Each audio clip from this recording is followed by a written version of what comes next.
안녕하십니까. 오후 4시에 나른함을 날려줄 뉴스 1타 강사 김은미입니다.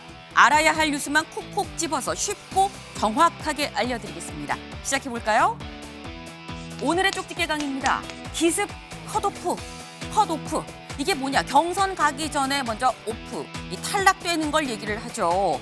이 어제 저녁 가장 나중에 결정된 것 같다라는 전망이 나왔었던 국민의힘의 대구시장 경선 컷오프 대상자가 발표가 됐습니다. 누구냐? 주호영, 이진숙. 논란의 대상 딱 두 사람이 꼭 컷오프 대상이 되고 나머지 6명으로 경선을 하겠다라고 발표를 했는데 문제는 둘 다 강력 반발하고 나섰다라는 거죠. 요 얘기 잠시 뒤에 제가 대담으로 좀 짚어봅니다. 여기 같이 볼까요? 16시간 남았다. 뭐가 16시간 남았다는 거냐? 트럼프 대통령이 말한 최후 통첩 시간이 이제 16시간 정도 남았습니다. SNS에 이렇게 썼거든요. 같이 보시죠. 만약 이란이 지금으로부터 48시간 이내에 아무런 위협 없이 호르무즈 해협을 완전히 개방하지 않으면 초토화하겠다라고 어제 우리 시각 기준 어제 오전 8시 44분에 이 글을 올렸습니다.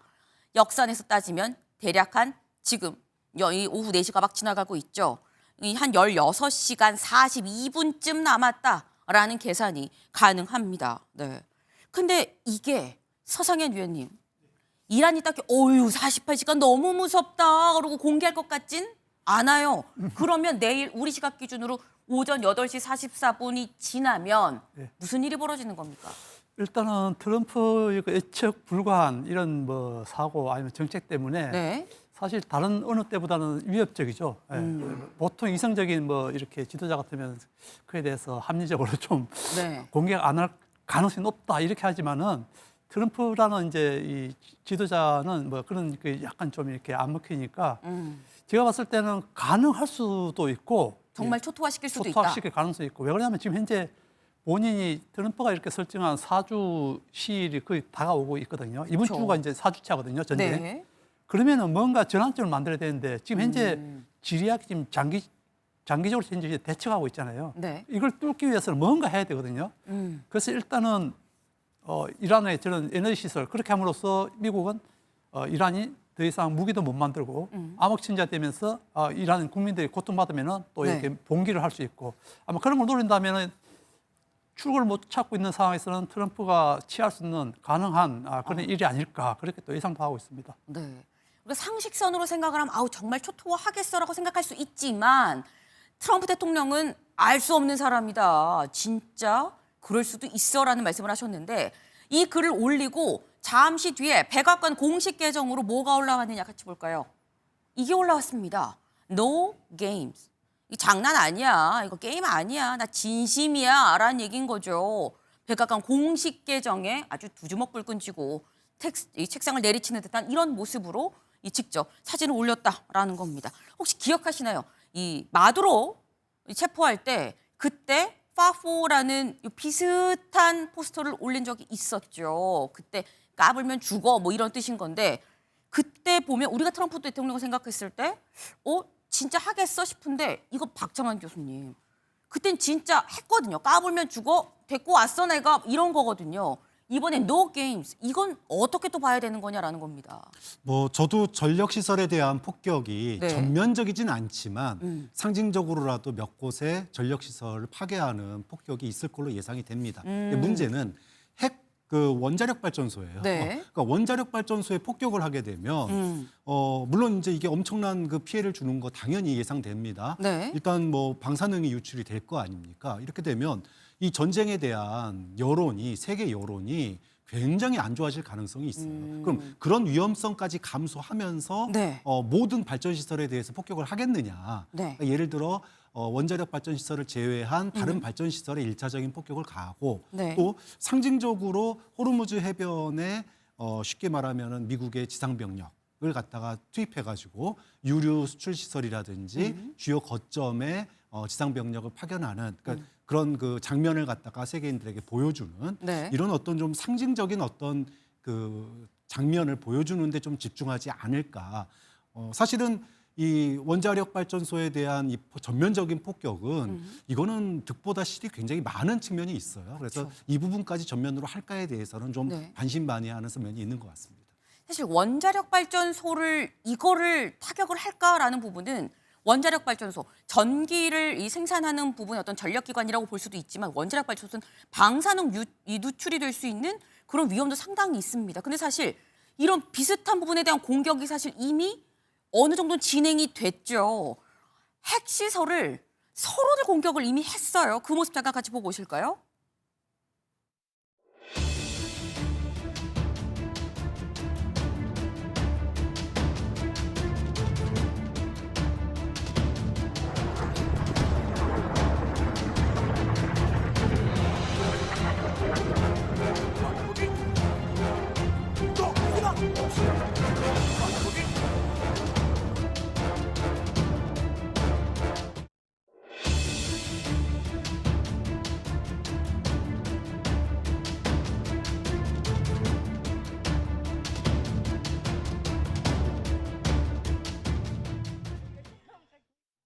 네, 이란이 핵시설을 공격을 받았고 이란은 또 이스라엘의 핵시설을 또 공격을 하는 서로 주거니 받거니를 지금 했다라는 겁니다. 근데 이게 사실 제가 말씀드렸죠. 방사능이 이게 유출되면 어떻게 되는 거야라는 생각이 드는데 이게 서상현 위원님 방사능 있는 것만 좀 피해서 네. 살짝 친 거냐라는 생각도 들고 한편으론 살짝 한다고 하다 아이쿠 하고 맞으면 이건 어떻게 되는 거예요? 그 일단 뭐 정밀 타격이 했기 때문에 아마 그 핵심은 피하고 왜 그러냐면 네. 아까 저 말씀드렸듯이 방사능 누출 자체가 국제사회로부터 엄청난 비난을 받기 때문에 그럼요. 그 부분은 아마 좀 피해서 때렸을 거고 이란도 이스라엘 핵시설을 했지만 사실 이제 거기도 마찬가지로 뭐 핵심 우라늄이 이렇게 피폭이 나올 정도의 그런 시설까지는 이란도 안 건드렸었고 네. 그 이유는 뭐 다 아시겠지만 이란이 만약 그렇게 해서 그 피폭이 나오고 이스라엘 국민들 피해 입으면은 이스라엘 같은 경우는 바로 그 원자탄 그러니까 이제 전술 핵무기를 바로 사용해서 네. 테헤란에 투하할 수 있거든요. 그 이스라엘 그 성격상 그렇기 때문에 서로 이번에 어느 정도 위협적인 그런 걸 하나씩 서로 이렇게 대련식으로 보여주지 않았나 그렇게 생각합니다. 우리 이 정도야라는 걸 지금 핵시설 옆을 슬쩍슬쩍 건드리면서 한 번씩 보여줬다. 근데 문제는 거기 사는 지역 주민들은 얼마나 가슴이 철렁했겠나. 그 모습을 보는 세계도 가슴이 철렁철렁했죠. 이거 유출되면 어떻게 되는 거야 라는 건데 근데 지금 사실 이런 상황이 트럼프 대통령이 48시간을 얘기하기 전에 이미 벌어진 건데 48시간을 얘기하고 여기에 대해서 이란은 이렇게 얘기를 했습니다. 직접 들어보실까요? چنانچه زیرساخت‌های سوخت و انرژی ایران از سوی دشمن مورد تهاجم قرار گیرد کلیه زیرساخت‌های انرژی، فناوری اطلاعات و آب شیرین‌کن‌های متعلق به آمریکا و رژیم در منطقه هدف قرار خواهند گرفت. 이렇게 얘기를 했죠. 우리 공격해? 초토화한다고? 그럼 우리 미국 그리고 그 동맹국이 갖고 있는 에너지 받고 정보, 기술, 여기에 담수화 시설까지 우리 싹 다 공격할 거야 라고 얘기했습니다. 에너지 시설 당연히 받고 정보 기술, 담수화 시설까지. 이 얘기는 담수화 시설은 이건 박정환 교수님 물을 끊겠다는 거거든요. 근데 중동에선 원유 끊는 것보다 물 끊는 게 더 심각한 거 아닙니까? 그렇죠. 석유 없이는 뭐 살 수 없죠. 하지만 물 없이는 더더욱 살 수가 없습니다. 그쵸. 인간의 생존 자체가 불가능하고 특히나 이제 중동 국가들 같은 경우에는 담수화 시설에 거의 모두 의존을 하고 있는 형국인데 네. 여기에 대해서는 사실 그동안에 수많은 중동의 전쟁에서도 담수화 시설을 건드린 사례가 없습니다. 그럴 정도로 네. 이거는 넘지 말아야 될 선.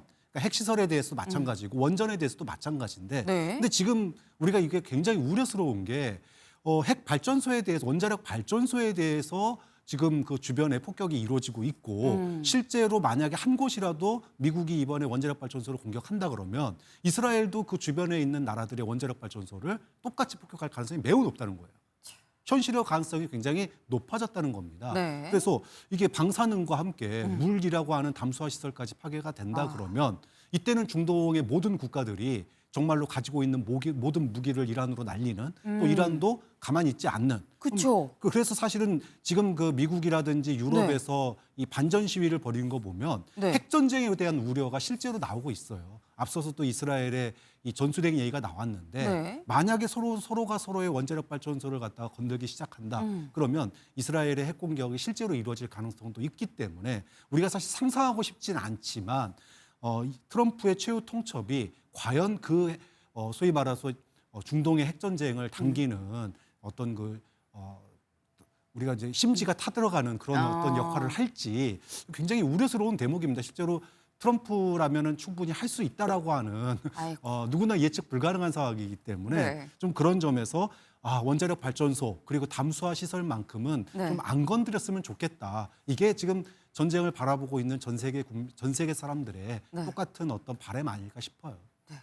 사실 핵전쟁이라는 게 말로만 들었지 진짜 21세기에 핵전쟁이 벌어진다고라는 건 상상할 수가 사실 없는 부분이다. 이건 치킨 게임이죠, 완전히. 거기다가 이렇게 되면 군인이 아니라 그냥 일반 민간인들이, 일반 시민들이 다 모두 피해를 입게 되는 그런 상황으로 지금 번지는 건데, 근데 지금 핵시설 공격뿐 아니라 이란이 이미 벌써 발사한 게 있습니다. 그게 뭐냐? 같이 보실까요? 이겁니다. 네. 4,000km, 사거리가 4,000km가 나왔어요. 근데 원래는 한 2,000km 정도 나오는 거라고 하는데 뭐 이 탄도의 이 무게를 좀 줄인 건지 뭔지는 알 수 없습니다만 이 거리가 사거리가 2배 가까이 들어서 한 4,000km까지. 그럼 그렇다고 한다면 4,000km 반경을 저희가 일부러 좀 그려봤거든요. 그려보면 요 안에 뭐가 들어가느냐 대략 여기 가면 독일 있죠. 좀 더 가면 영국, 여기 프랑스입니다. 네. 그래서 여기 러시아도 있고요. 중국도. 물론 러시아, 중국은 일단 이 편을 들어주고 있기 때문에 지금 여기는 안 할 수 있습니다만 관건은 이쪽인 거죠. 유럽 쪽. 요쪽까지도 다 공격할 수 있어라는 얘기가 되는 겁니다. 그래서 이걸 보니까 이러면 대륙간 혹시 미국의 뭐 제일 가까운 알래스카나 이런 데는 못 가나 싶었는데 탄도미사일 분리 좀 같이 볼까요? 네. 지금 4,000km라 그랬죠. 요 부분입니다. 거리가 늘면 늘수록 가장 멀리까지 가는 게 ICBM이라고 하는 대륙간 탄도미사일, 그리고 그 전에 중거리 탄도미사일 정도는 된다라는 거예요. 근데 이게 서상현 위원님, 우리 여기까지 다 쏠 수 있어. 영국, 프랑스, 독일 다 덤벼. 막 이런 느낌이라고 한다면 네네. 이거는 오히려 유럽을, 지금 유럽은 파병 안 한다고 하는데 전쟁으로 끌어들이는 효과가 있는 거 아닙니까?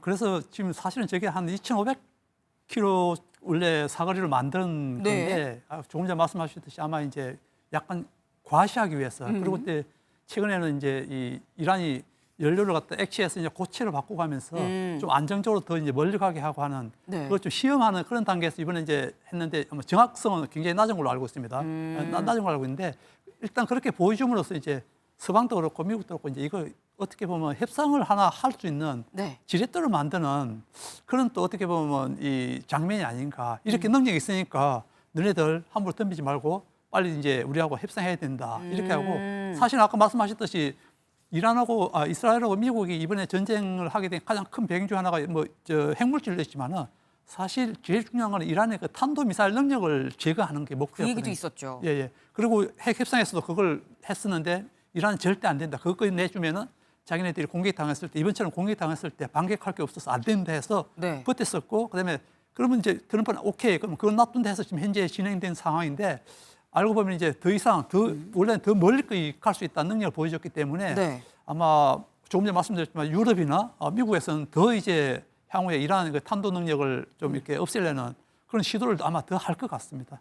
이게 사실 동전의 양면일 수가 있어요. 실제로 다른 유럽 국가한테도 위협이 될 수 있는 부분일 수도 있고 오히려 이란 진짜 안 되겠는데라는 생각을 유럽에 심어줘서 참전을 하게 되는 효과가 될 수도 있는 약간 동전의 양면 같은 이 두 가지 효과가 다 있는 건데 근데 지금 이란이 한 4,000km 우리 이만큼 쏠 수 있으라고 쐈다고 말씀을 드렸죠. 그러니까 미국은 무슨 카드를 만지작거리냐. 베선트 재무장관 얘기를 잠깐 들어보실까요? Has the president changed his mind about winding down the war, as he said a day earlier, and instead plans to escalate? I think he said he could wind the war down at any time he wants. And Kristen, this is the only language the Iranians understand. You bring up Kharg Island. I want to ask you about your statement. You said it could become a U.S. asset. What exactly does that mean? Could U.S. troops go into Kharg Island to secure it? Again, as I said, all options are on the table. 스콧 베선트는 재무장관이죠. 재무장관입니다. 그러니까 지금 뭐 마코 루비오나 아니면은 뭐 피터 헤그세스가 아니에요. 그런데 재무장관이 물어봤는데 뭐 있는 것처럼 지금 얘기를 합니다. 박청환 교수님, 이게 뭐 국무장관, 국방장관도 아니고 재무장관이 얘기를 하는 게 정유시설이 이 하르그 섬에 있어서 이 재무장관까지 다 검토가 끝났다는 건가라는 생각이 들기도 하고 모르는데 일단 뭐 있는 것처럼 얘기하는 건가 싶기도 하고 뭐라고 보십니까? 근데 실제로 하르그 섬에 대한 해병대 파병 파괴 상륙 작전 네. 이 부분이 굉장히 현실화되는 거 아니냐라고 하는 게 이제 국제사회 일반적인 시각인데 왜냐하면 지난번에 베네수엘라의 그 원유를 갖다가 미국이 통제하고 있잖아요. 그쵸. 그러니까 수출하고 그 돈 미국이 받아서 대신에 이제 베네수엘라 쓸 때 그때마다 돈 준다는 거 아닙니까? 그쵸. 근데 그 용돈 주고 모델을 있죠. 네. 그 모델을 지금 이란에다가 고스란히 적용할 수도 있다. 아하. 이 얘기가 나왔었어요. 네. 그래서 재무장관한테 물은 겁니다. 과연 그러면 미국이 이란 수출을 통제하면서 앞으로 미국이 돈 받고 이란 재건에 그 돈을 갖다가 미국이 통제하면서 주는 그래서 소위 말해서 이란의 출구 전략의 하나로서 하르그 섬을 갖다가 점령할 계획을 재무부 장관으로서 가지고 있는지 네. 이 부분을 물은 건데 뭐 긍정도 부정도 하지 않았습니다. 약간 긍정으로 느껴지긴 네, 하는데요. 느낌은 그래요. 그런데 네. 결국은 이제 내일 오전에 48시간이 지나고 나서 네. 우리가 우려했던 원자력 발전에 대한 타격이 만약에 없다 그러면 사실은 하르그 섬에 대해서 해병대 상륙 작전이 일어날 가능성 매우 높다고 봐야 되겠죠. 그래서 현재로서는 그런 점에 있어서는 정유 시설에 대한 미국의 소위 접수 그리고 장악 그리고 이걸 통해서 호르무즈 해협의 안전을 갖다가 미국이 담보할 테니 이제 우리가 여기 접수했으니까 네. 이제 일본이고 미국이고 한국이고 다 와 일로 이제 군함 보내 아마 이제 이런 수순으로 가기 위한 그런 발을 어떤 단계 스텝을 밟는 거 아니냐 이런 이제 추측들을 하고 있는 겁니다. 지금 말씀처럼 지금 나오는 추측들은 아마도 하르그 섬을 접수할 것 같아라는 쪽에 좀 더 무게가 실리고 있다라는 거죠. 왜?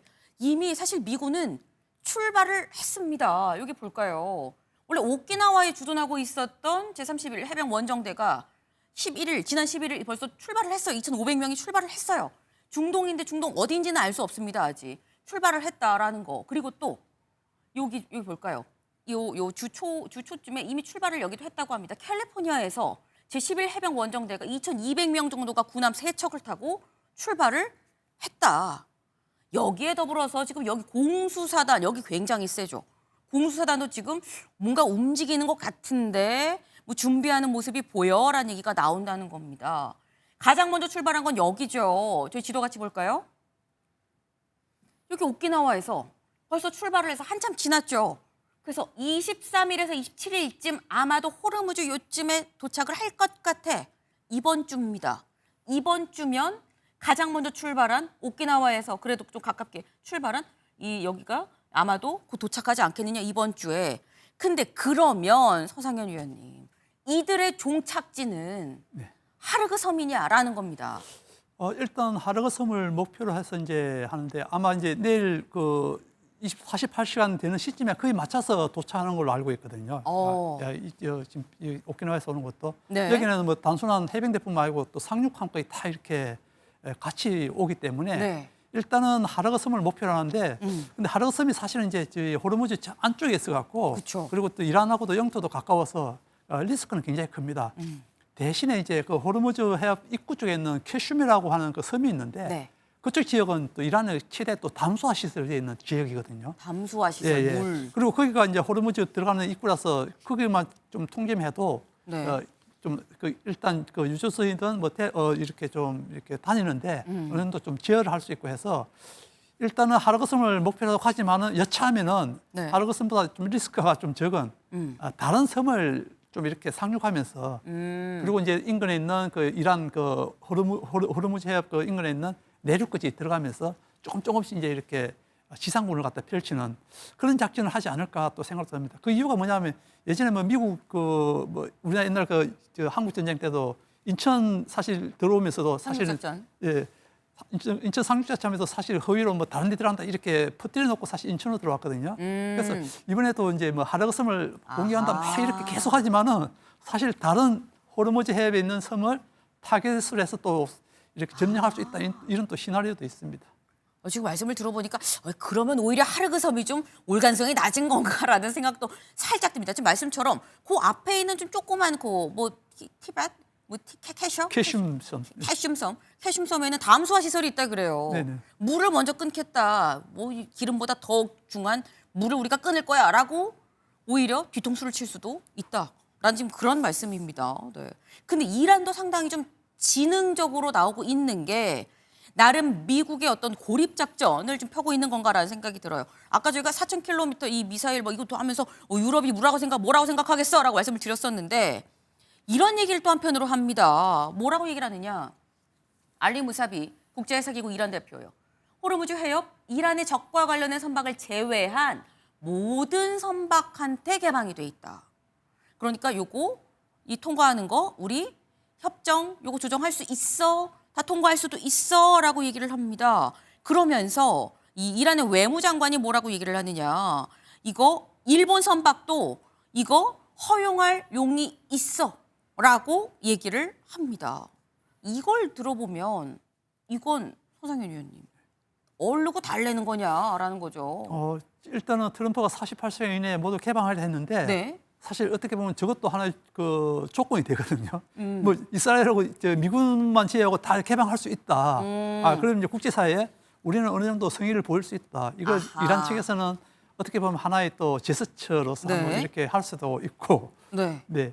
그리고 이제 뭐 일본하고 만약에 협의해서 잘 된다면 사실 또 우리도 선례에 따라서 하면 되는 거거든요. 네. 이게 이제 어떻게 보면 미국하고 우방국들을 갖다 좀 약간 갈라치게 하는 이라는 그런 양면술일 수도 있고 한데 일단은 뭐 트럼프는 최대한 많이 개방이 돼서 많은 국가들이 이렇게 원유를 끌고 나가면은 일단 국제 유가가 하락하니까 네. 그것만으로도 일단은 트럼프는 뭐 약간은 만족하는 그런 수준이 될 거는 같습니다. 네.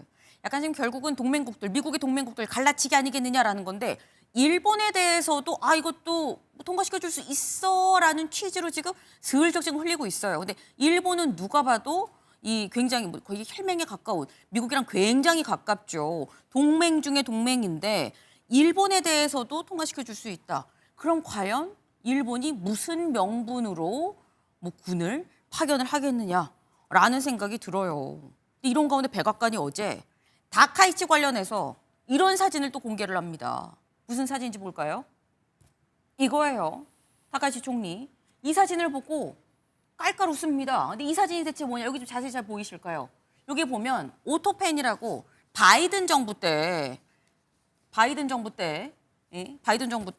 이렇게 이 바이든이 직접 이렇게 사인하는 게 아니고 기계가 바이든 대통령의 사인을 대신 이렇게 해주는 그런 기계가 있습니다. 이 오토펜 사진을 트럼프 대통령이 일부러 조롱하듯이 걸어놨거든요. 아유 바이든 사인도 못하고 막 이랬는데 이걸 보고 다카이치 총리가 이번에 미국 갔을 때 깔깔대고 웃었다라는 겁니다. 약간 좀 딴 얘기 같긴 합니다만 박창관 교수님. 바이든 전 대통령이 이거 보면 기분이 별로 안 좋을 것 같다라는 생각이 들긴 들어요. 네. 근데 다카이치 총리가 그걸 모르고 저랬다고 생각하지는 않습니다. 근데 이제 사실은 트럼프가 원하는 답을 못 줬잖아요.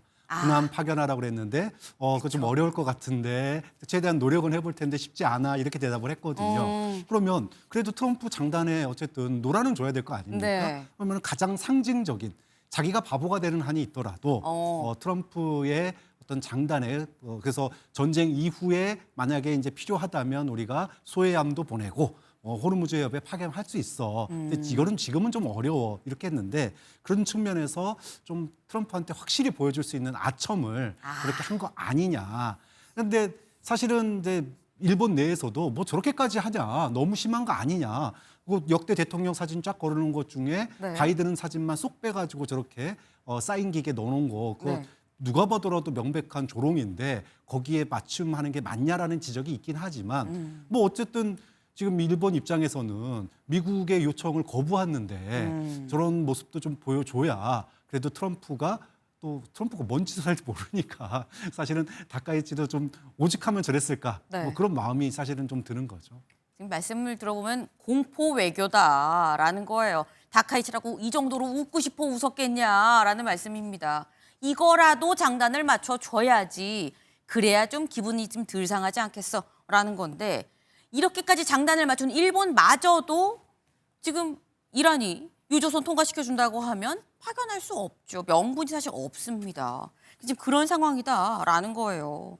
이게 자꾸 이 미국은 어떻게 보면 혼자만 외톨이가 되는 그런 비슷한 상황이 지금 이어지고 있는데 그럼 지금 상황이 이 이란한테만 유리한 거냐? 또 딱히 그런 것 같지도 않아요. 왜? 모즈타바 사방설이 다시 또 힘을 받고 있습니다. 왜?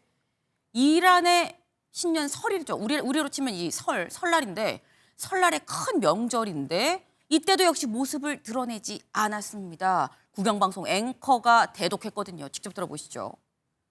شما قبلا در 22 دی کودتا را سرکوب کردید و در 22 بهمن بار دیگر ضدیت خود با استکبار جهانی و خستگی ناپذیری خود را نشان دادید و در 22 اسفند که مصادف با روز قدس بود با زدن این ضربه به او فهمانی دید که سر و کارش فقط با موشک و پهپاد و اژدر و امور نظامی نیست. خط مقدم ایران خیلی بزرگتر از ذهنیت حقیر و کوچک اوست. 네, 서상현 위원님. 보니까 이란에 막 노루즈라고 엄청 큰 명절이더라고요. 막 십며칠 정도를 막 그렇게 하는데 이 큰 명절에도 모습을 안 드러낸 건 진짜 살아있는 거 맞아라는 생각이 사실 들긴 들어요. 예, 원래 이 최대 설 명절 때는 관례에 의하면은 네. 최고 지도자가 공개석상에 나와서 국민들에게 공식적으로 메시지를 전달하는 게 원래 관례이고 원래 네. 맞는데 네. 지금 현재는 이제 이 뭐 공개적으로 나올 수는 없죠. 왜냐하면 이제 표적이 이미 되어 있기 때문에 그렇다면은 영상으로도 찍으라서라도 이렇게 그렇죠. 사실 방송을 해야 되는데 목소리만이라도. 네네. 그런데 이제 뭐 여러 가지 이제 부상설 이런 것도 지금 나와 있고 거기다가 또 함부로 또 이렇게 방송에 이렇게 찍어서 못 나오는 게 이스라엘 사람들 워낙 이 어디서 방송 뭐 하나라도 꼬투리 잡으면 어디에 있는 걸 단서를 잡을 수 있는 그런 또 리스크가 있기 때문에 안 할 수도 있는데 네. 제가 봤을 때는 사망보다는 굉장히 좀 이렇게 뭐 얼굴을 드러내지 못할 정도의 약간 좀 중하게 다친. 예. 이런 쪽이 좀 하지 않을까. 왜 그러면 지금 3주 가까이를 갖다 지금 이런 높는 사람을 최고 지도자로 이렇게 내세워서 네. 이 끌고 간다는 게 사실 쉽지는 않거든요. 그렇다면 일단은 사망은 아닌데 제대로 역할은 좀 못할 수 있는 그런 지금 현재 상황이 아닌가 그렇게 생각됩니다. 지금 뭐 사망까지는 아닌 것 같은데 2, 3주 동안 얼굴도 못 내밀 만큼 좀 중하게 다친 것 같다라고 말씀을 하셨어요. 실제로 모지타바의 영상을 공개하긴 합니다. 근데 어떤 영상이냐 같이 보실까요? اجماع در یک دوره اگه صورت بگیره کاشف از نظر ما یه قول واحده von Gelehrten wie ما یه قول واحده von Gelehrten wie Nadschaf unterscheiden. Nadschaf unterscheiden.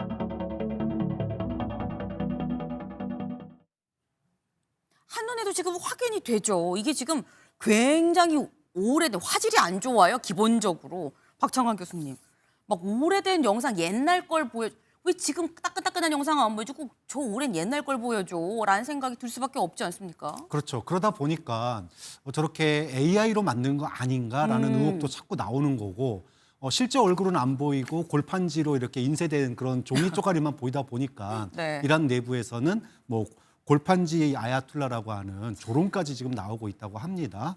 물론 뭐 모든 정보 자산들이 다 지금 모지타바를 쫓고 있는 상황이기 때문에 못 나오는 건 당연히 이해가 되지만 네. 저렇게 영상 하나 나오지 않는다 그러는 것은 정말 심각한 문제가 있는 거 아니냐. 그런데 지금은 전쟁 국면이기 때문에 공개하지 않지만 네. 어느 정도 시간이 지나서 진짜로 위독하거나 또는 사망이 됐을 때는 네. 그게 만약에 확인이 된다 그러면 상황은 좀 바뀔 여지가 있다고 봐요. 그러니까 지금은 강경파가 미국에 맞서 싸워야 되는 국면이다 보니 뭐 예를 들어 중태에 빠졌든 사망을 했든 뭐 하메네이의 뭐 위독설을 또는 사망설을 공개할 수가 없는 상황이겠죠. 네. 하지만 어느 정도 국면이 좀 지나고 나서 온건파가 협상파가 사실은 나올 수 있는 가장 결정적인 계기는 하메네이의 죽음, 무스타바의 죽음 네. 이게 이제 분수령이 될 수밖에 없거든요. 근데 그 시기가 언제냐? 그러니까 만약에 정말로 중태에 빠져서 얼굴 영상도 못 찍을 정도가 된다 그러면 그 죽음이 아마도 온건파가 협상파가 전면에 나서는 그런 또 분수령이 될 수도 있기 때문에 이게 단순하게 뭐 2주 안 나온 게 문제가 아니라 네. 앞으로 1, 2주 상황을 더 지켜보고 이란 내부에서 협상파가 전면에 나설 수 있는 그 시기는 또 언제일까를 우리가 가늠해 볼 수 있는 또 하나의 어떤 가늠자 역할을 할 수도 있다고 봅니다.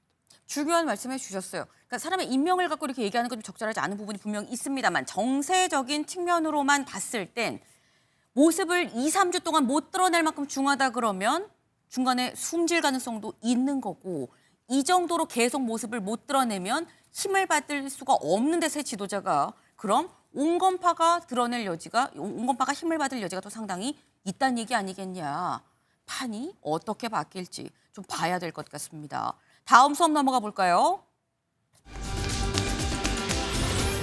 기습 컷오프입니다. 네, 어제 일요일이었죠. 일요일 저녁에 국민의힘 공천관리위에서 지방선거 일정 중에 아마 제일 나중에 결정될 것 같아요라고 얘기를 했었던 대구시장 컷오프 명단이 공개가 됐습니다. 이정현 위원장 얘기 직접 들어보시죠. 대구는 보수의 심장입니다. 이번 공천은 대한민국 정치 전체를 살리는 선택이어야 한다는 마음으로 심의했습니다. 유영아, 윤재호, 이재만, 추경호, 최은석, 홍석준 6 후보를 중심으로 미래지향적인 경쟁 구조를 만들어 가겠습니다.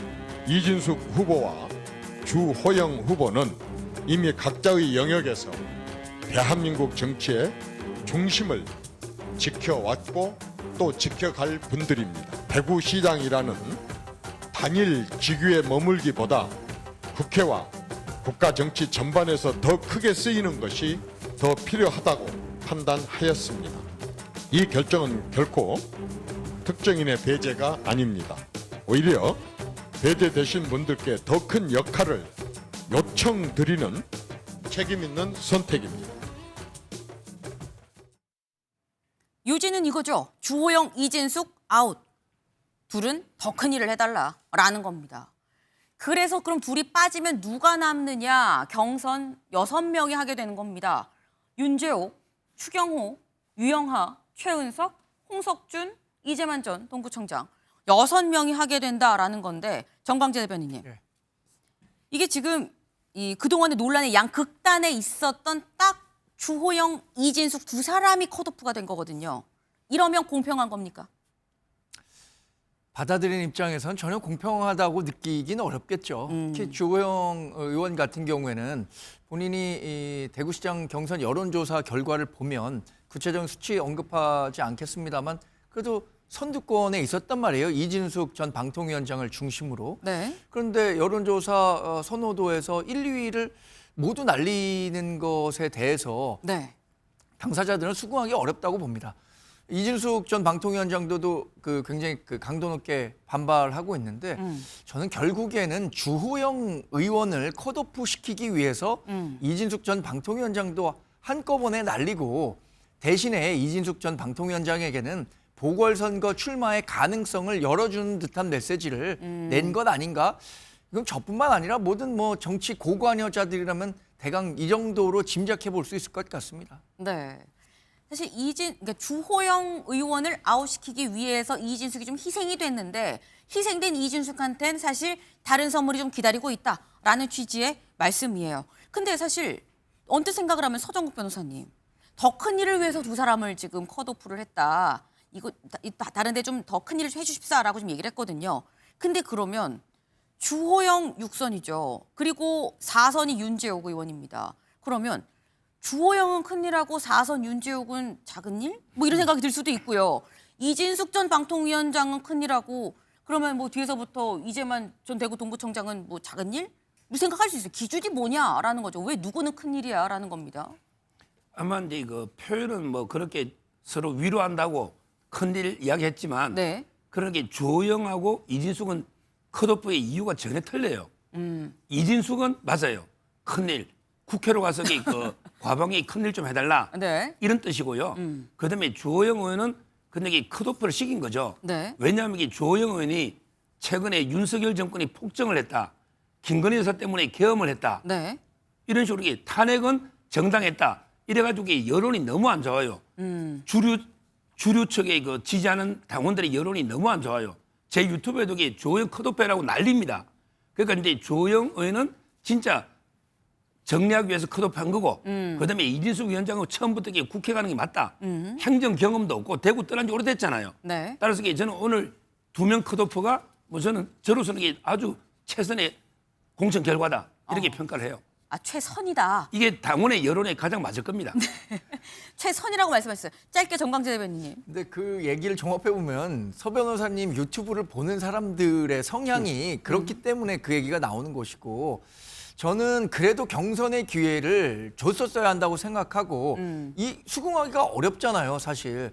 그리고 지금 뭐 다른 후보들이 그 당선이 돼서 뭐 보궐선거가 나오는데 이진숙 전 방통위원장을 공천을 그냥 준다? 네. 그럼 그것도 또 여러 이야기들이 나올 것 같아갖고 여러모로 여튼 뒷말이 나올 수밖에 없는 공천 결과였다고 생각합니다. 네. 한쪽은 최선이다. 아유, 이거는 뒷말이 계속 나올 거리라고 아주 상반된 시각을 지금 나타내 주셨어요.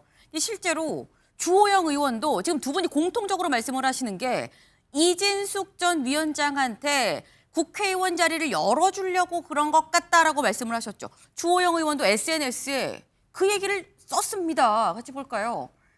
이진숙을 왜 잘랐냐 그렇게 애지중지하더니 라고 하면서 대구 재보궐 출마를 위한 전술 변경이라는 의혹에 이정현 위원장 답하십시오 라고 얘기를 했어요. 그러니까 지금 주호영 의원도 그 부분을 의심을 하고 있는 거죠. 근데 여기에 이정현 위원장이 마치 답하듯이 점심도 안 먹었는지 점심시간에 이 SNS 글을 올렸습니다. 기준이 명확해요 라고 하면서 뭐라고 올렸느냐.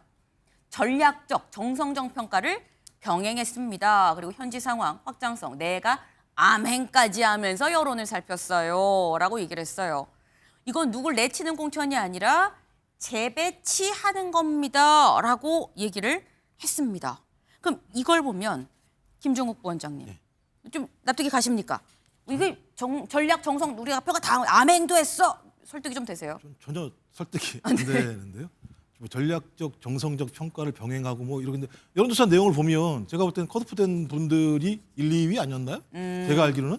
아니 여론조사 1, 2위를 날리면서 전략적, 정성적 평가를 병행했다고 얘기하면 어떤 사람이 믿겠어요? 그러면 본질이 뭘까? 제가 볼 때는 반장동혁 세력 축출이에요. 일관되게. 예를 들면 한동훈 축출했죠. 오세훈 현 시장에 대해서 매우 공격적인 형태였었죠. 그러니까 주호영 부의장이 뭐라고 얘기했었습니까?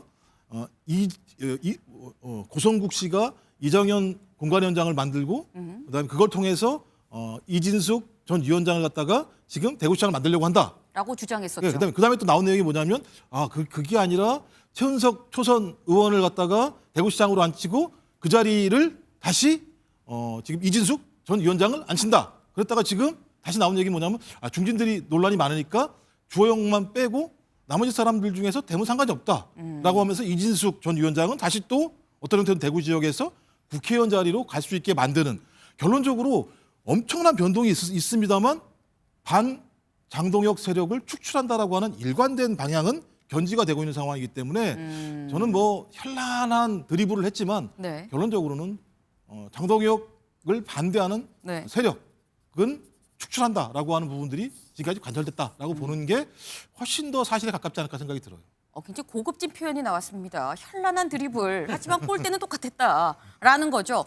꼴대는 반장동혁 세력의 축출이다라는 말씀을 지금 하셨어요. 근데 사실 이 주장은 주호영 의원은 또 그렇게 사실 얘기를 했죠. 그런데 주호영 의원의 입장에서는 계속 이정현 위원장과 각을 세워왔었던 상황이기 때문에 그렇게 얘기할 수도 있지 싶은데 이 사람도 똑같은 주장을 합니다. 누군지 직접 들어보시죠.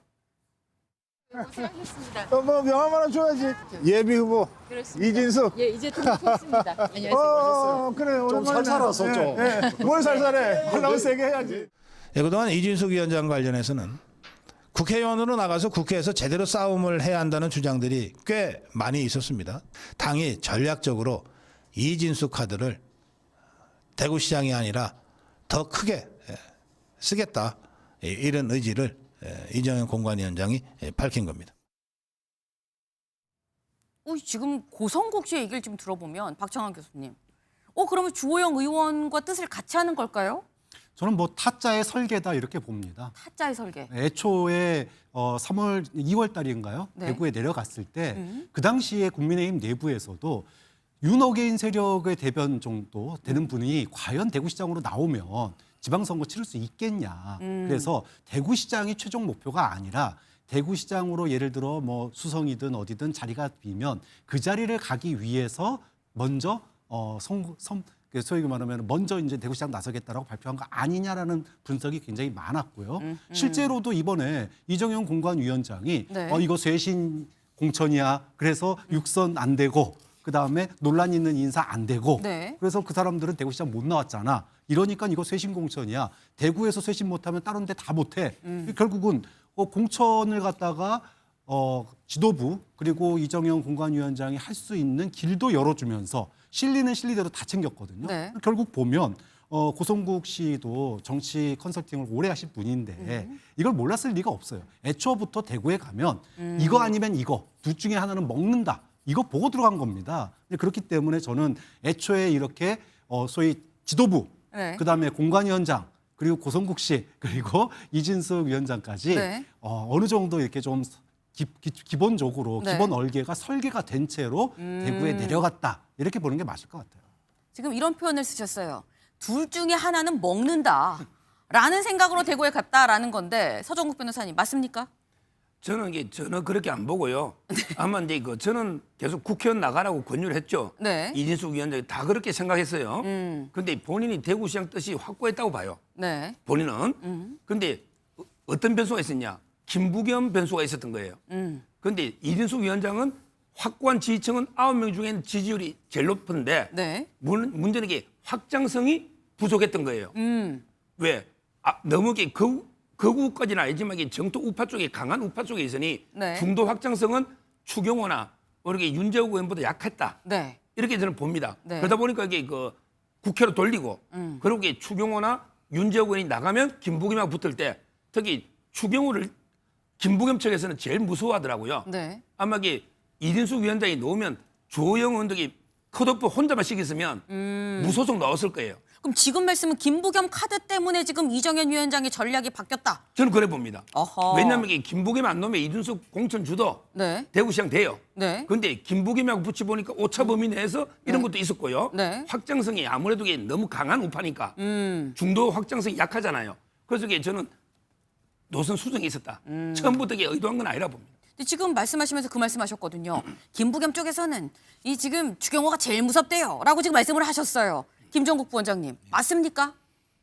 아니 뭐 전 그건 잘 모르겠는데 말씀하신 것처럼 네. 예를 들면 대구에서도 김부겸 전 총리가 무서워서 전략을 바꿀 정도라면 전체 선거의 구도를 바꿔야 되는 거죠. 어떻게 대구만 바꿔가지고 선거운동을 할 수 있겠습니까? 전체 네. 다 바꿔야 되는 거죠. 대구라는 데가 가장 중요한 그 국민의힘 말에 의한 보수의 본진이라고 얘기하고 여기는 네. 지킬 수 있다라고 얘기했는데 여기도 흔들린다는 거 아니겠어요? 그러면 대구가 흔들릴 정도면 전체 선거라고 하는 게 다 흔들리는 거잖아요.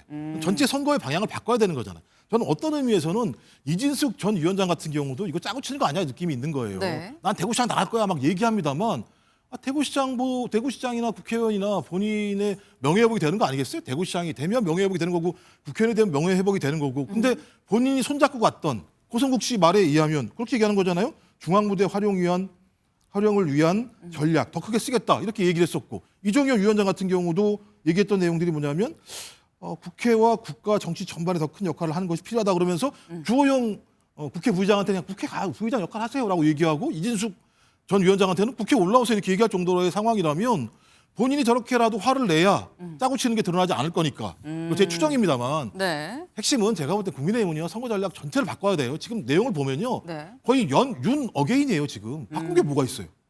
제가 볼 때 바꾼 게 아무것도 없는 상황이 그냥 뭘 하겠다 국회의원들 모여가지고 결의문 막 하고 했지만 결론은 똑같이 돌아와서 그 자리예요. 전 이렇게 되는 상황 자체는 선거에 이길 생각이 없었던 거 아닌가? 자기 세력들을 유지하려고 했던 거 아닌가라고 하는 저희들의 어떤 과거의 추정이 진짜 하기 싫었던 추정이 네. 현실화되고 있다는 생각이 드는 거죠. 네. 지금 말씀은 김부겸이 무서워서 지금 후보를 바꿀 정도면 대구에서 심지어 그렇다 그러면 이거 국힘의 전체 설계를 바꿔야 돼라고 지금 말씀을 하셨는데 근데 이게 지금 뭐 짜고 치는 거 타짜의 설계 뭐 이런 말씀을 하셨는데 이진숙 후보는 또 오늘 기자회견을 하고 이렇게 얘기를 합니다. 들어보실까요? 공관위는 제가 컷오프된 이유를 납득할 수 있게 설명해 줘야 합니다. 압도적인 지지율로 시민들의 지지를 받고 있는 저를 잘라내는 데는 납득할 만한 이유가 있어야 합니다. 국회의원은 참 편한 자리인가 봅니다. 저는 단 한 번도 국회 보궐선거에 나간다는 이야기를 말씀드린 적이 없고 저는 처음부터 대구시장만 보고 간다. 대구시장으로서 할 일이 많다.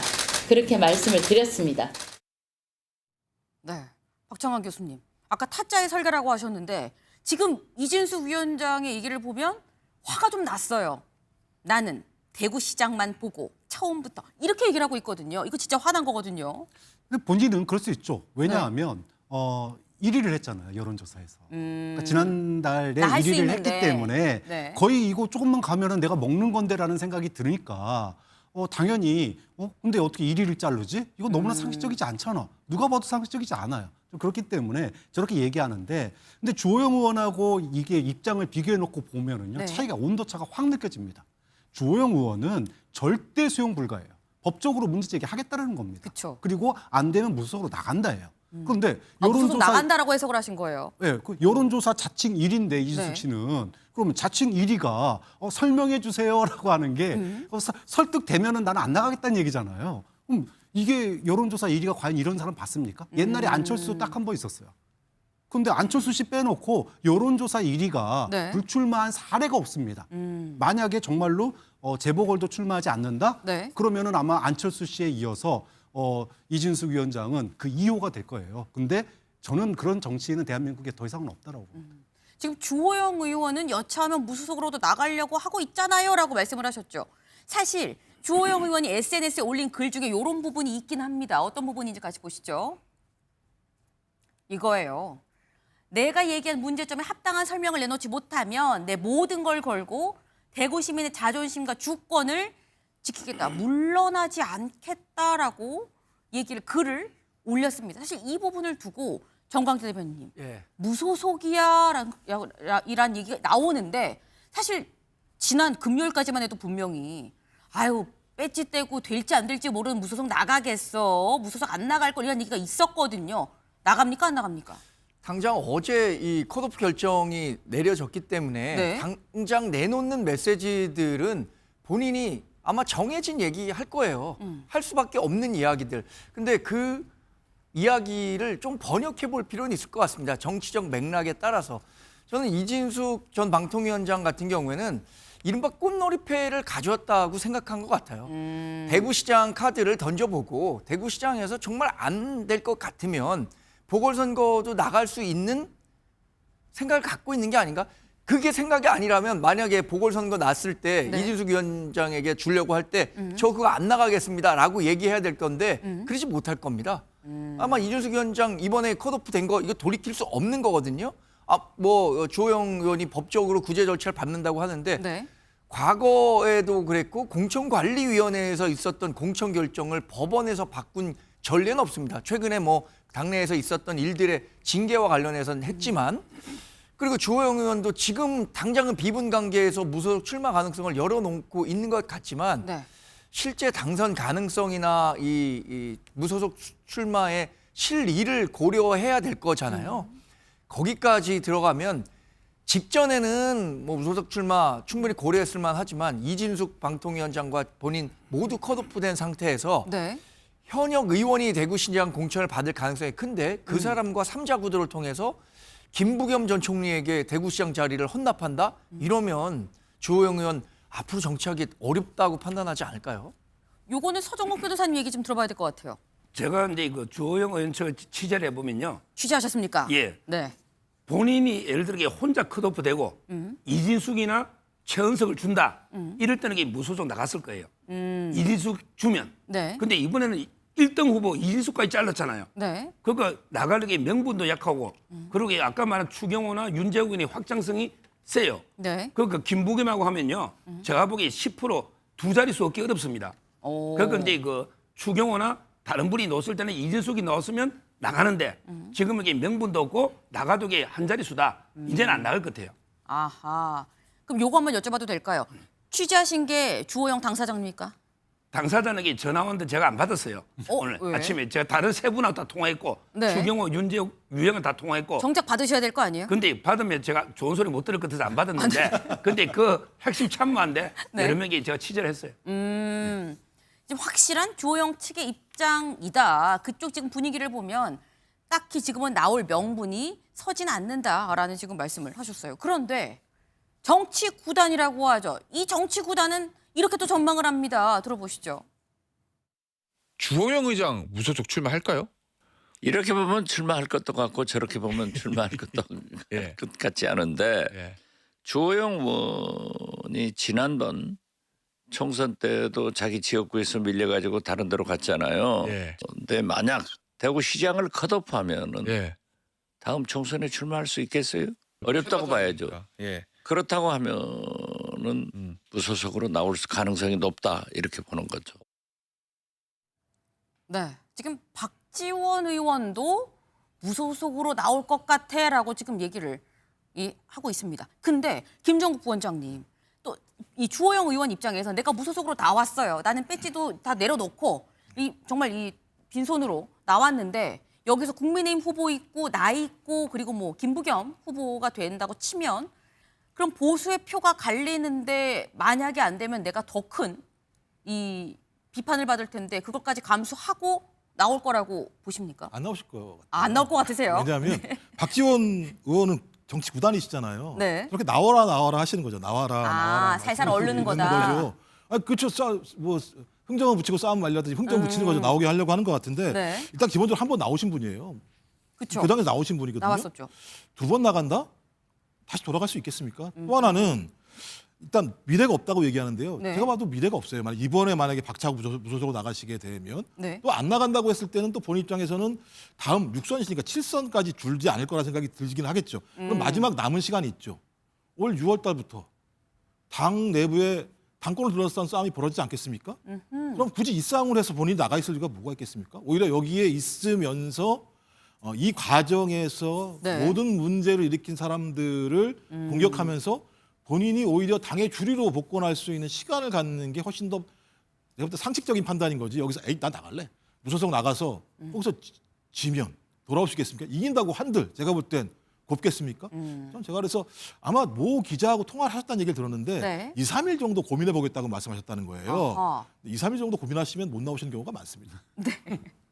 고민이 길면 못 나온다라는 말씀이에요.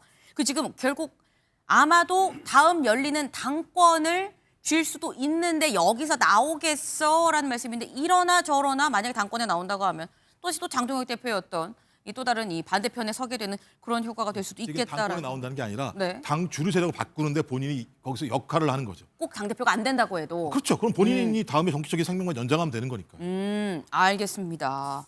지금 어쨌거나 요지는 안 나온다라는 거에 지금 방점을 지금 찍으셨어요. 네. 근데 사실 이 컷오프가 발표가 되고 난 다음에 굉장히 뭐 무소속으로 나와 어째 그럼 이진숙은 얼루가 이런 얘기가 막 지금 나오는데 이 컷오프가 발표 어제 저녁에 됐다고 말씀을 드렸죠. 어제 오전엔 장동혁 대표가 대구로 가서 대구 의원들을 주호영 의원을 포함해서 대구 의원들을 다 한 자리에 놓고 만났습니다. 만나서 뭐라고 얘기했느냐. 이거 시민공천 하겠습니다. 라고 얘기를 했었거든요.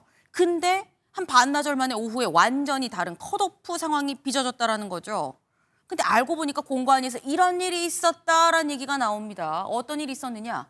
원래 어제 공관위 회의는 서울시장 선거 얘기를 하려고 만났는데 이정현 위원장이 대뜸 대구시장 경선을 얘기를 하더라는 거예요. 그러면서 주호영 이준석 컷오프 합시다. 안건을 제시를 했고 공관위원들이 그러지 말고 당대표랑 좀 통화를 해보십시오. 라고 얘기를 했고 통화를 한 20분 동안 했다고 합니다. 근데 통화를 끊고서도 여전히 둘은 컷오프. 여기에 이제 뭐 정경 사무총장, 최수진 의원, 서지영 의원 등등이 반발을 했지만 어쨌거나 기존 입장 유지됐고 2명 컷오프 합니다라고 아까 우리가 들은 이정현 위원장의 발표가 직접 나왔다라는 겁니다. 그럼 어떻게 되는 거야? 장동혁 대표가 진짜 얘기를 했는데도 그런 거야? 요 20분 동안 무슨 얘기가 있었던 거야? 라는 건데 박성훈 대변인 얘기 잠깐 들어볼까요? 최고위에서 안건으로 올라오진 않았고요. 아침에 장동혁 당대표께서 대구에 내려가서 대구 의원님들과 이 문제에 대한 의견 교환이 있었고요. 이러한 내용이 공관위원장님께 제대로 반영되지 않은 것 같습니다. 당대표의 요청과 다른 결론이 나온 것으로 이해하고 있습니다. 저는 공관위원장께 대구의 민심을 전했습니다. 공정한 경선이 될 수 있도록 그리고 시민들께서 납득할 수 있는 경선을 만들어 달라고 당부 말씀을 드렸고 어제 공관위의 결정이 있었습니다. 물론 제 생각과 일치하지 않다 하더라도 당 대표로서는 공관위의 결정을 존중하는 것이 필요하다고 생각합니다. 그리고 우리가 선거를 치르고 경선을 치르고 공천을 하다 보면 또 당을 위해서 희생이 필요할 때도 있습니다. 정광재 대변인님, 지금 얘기를 들어보면 당대표는 그러니까 장동혁 대표는 이정현 위원장한테 얘기를 했는데 이정현 위원장이 본인 고집대로 했다. 근데 뭐 공관위원장이 한 걸 내가 뭐라고 하겠어. 존중해. 라는 얘기를 지금 한 거예요. 그럼 이건 진짜 이정현 위원장한테 전권을 준 겁니까? 아니면 이정현 위원장 뒤에 숨은 겁니까? 뭡니까? 적극적 동의는 아니더라도 암묵적 동의 정도는 했으니까 네. 이정현 공천관리위원장이 이런 결론을 내리지 않았겠습니까? 더군다나 오늘 인터뷰를 한 내용을 보면 당이 희생이 필요할 때 희생을 해주는 것이 예의다. 이런 요지의 이야기를 했단 말이에요. 네. 지금 주호영 의원에게 이렇게 결론 났으니까 희생해달라 이런 얘기를 완곡하게 하고 있는 건 아니겠습니까? 사실 주호영 의원은 장동혁 대표의 말을 믿었었을 것 같아요. 그래서 경선까지는 해주겠구나라고 생각했을 것 같은데 이정현 공관위원장의 의지가 워낙 강했던 것 같고 말씀드린 것처럼 장동혁 의원도 암묵적 동조를 했다. 이것과 관련해서는 이정현 공천관리위원장이 주호영 의원에 대해서 좋게 평가를 안 한단 말이에요. 양지에서 오랫동안 정치했던 거 아니냐. 본인은 또 굉장히 험지에서 정치를 하는 과정에서 계파 간의 갈등 과정에서도 충돌했었고 네. 그런 구원이 있을 것 같고 장동혁 대표도 주호영 의원이 지난해 연말부터 장동혁 대표에 대해서 굉장히 쓴소리를 많이 했습니다. 윤석열 전 대통령의 국정 운영과 관련해서도 얘기를 했고 계엄의 직접적인 원인이 김건희 여사의 사법 리스크 때문이었다. 이런 얘기를 하면서 장동혁 대표의 당내 리더십을 흔드는 얘기를 많이 했거든요. 네. 그러니까 이참에 두 사람의 이해관계가 맞아떨어졌기 때문에 이런 결론이 난 것이지 어느 한 사람의 의견이었다고 볼 수는 없겠죠. 만약에 장동혁 대표가 정말로 이 의견을 받아들일 수 없었다고 한다면 네. 최고위 의견을 통해서 과거 2016년은 옥새 들고 나르샤도 했었는데 최고위 의견을 통해서 다시 재공천하라고 할 수도 있는 거거든요. 박창환 교수님. 그러니까 애초에 이정현 공관위원장이 사퇴한 이유가 네. 처음에 한번 사퇴했었잖아요. 사퇴한 이유가 대구 컷오프 할 텐데 네. 이 컷오프에 반대하니까 그럼 나 안 해. 그러고 사퇴했단 말이죠. 그쵸. 근데 정권을 주겠다고 그래서 다시 복귀를 시켰습니다. 그 얘기는 컷오프에 대해서 묵인을 하겠다라고 하는 약속이 있었기 때문에 돌아온 거예요. 이게 역시 없었다면 돌아올 이유가 없는 거죠. 좀 그런 점에서 지난번 윤리 때도 그랬고 네. 이번 공관에서도 그랬고 이 장동혁 위원장이 이정현. 장동혁 대표가 네. 공관위도 윤리위 뒤에서 자꾸 숨는다. 논란이 되는 거에 대해서 본인이 정적으로 책임져야 되는데 책임지지 않고 숨는 것들이 지금 윤리위에서도 그랬고 공관위에서도 그렇고 결국은 총대를 이정현 공관위원장한테 넘긴 거 아니냐 이렇게 보는 거죠. 근데 그러면은 서정국 변호사님 이렇게 한번 여쭤볼게요. 원래는 어제 저녁 공관위가 서울시장 얘기하는 건데 갑자기 이정현 위원장이 대구 거를 쓱 꺼내 들었거든요. 오전에 장동혁 대표가 대구 가서 한 얘기에 아차차 이거 빨리 내가 움직이지 않으면 기선제압 당할 수도 있겠어라는 생각을 했던 거 아니냐라는 생각도 들어요. 그렇죠. 아마 이게 대구 방문하고요. 네. 저는 상당히 인과관계가 있다. 빨리 결정한 게 이렇게 보고 장동혁 대표는 불감청 고소원이에요. 감히 컷오프 시켜달라고 먼저 요청은 못해도 이 공천에 대해서 엄청 만족하고 있을 겁니다. 왜냐하면 이 장도연 대표 평소에 보면요. 3가지를 우려했거든요. 네. 주호영은 무조건 컷오프 시켜야 된다. 그다음에 이진숙은 국회 가는 게 좋다. 네. 그다음에 추경호, 윤재욱은 당이 기회했기 때문에 기회를 줘야 된다. 딱 3개 다 이루어졌잖아요. 아마 이게 속으로는 엄청나게 대환영할 거예요. 다만 이게 컷오프 시켜달라 이렇게 요청은 못하고 기회를 경선해라 이랬으니까 그것은 이게 불감청 고소원이다. 진짜 바라는 대로 된 거예요. 2심 전심이다라는 말씀이에요. 네. 지금 일단 이런 상황들을 쭉 봤을 때 뭔가 지금 대구 공천은 오늘 막 시끌시끌하긴 합니다만 뭐 다시 뭐 회복할 수 있겠어요? 뭐 이게 뭐 공관위에서 결정한 거를 뭐 법원까지 간다고 해서 법원에서 손들어준 경우가 거의 없는데라고 지금 말씀을 하시기도 했었는데 부산 부분은 사실 대구는 몰라도 대구 비슷하게 부산시장도 시끌시끌했었는데 여긴 경선을 하기로 했죠. 경선을 하기로 했는데 박형준 부산시장이 오늘 국회 여의도로 왔습니다. 왜 왔느냐? 영상으로 확인해 보시죠.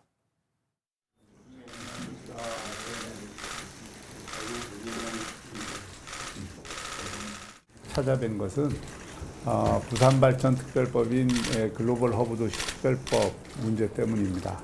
이걸 행안위에서 계속 지체시키고 도저히 용납할 수 없는 일입니다. 국민의힘이 이 법안 처리를 위해서 최선을 다하겠다는 약속의 말씀을 드리겠습니다. 부산 시민의 마지막 자존심을 지키기 위해 결연한 마음으로 오늘 삭발을 하겠습니다. 제 개인적인 신상의 문제 때문에 삭발을 한 것이 아니고 부산 시민 전체에 대한 도리가 아니기 때문에 제가 오늘 이런 모습으로라도 호소할 수밖에 없었다는 말씀을 드리겠습니다.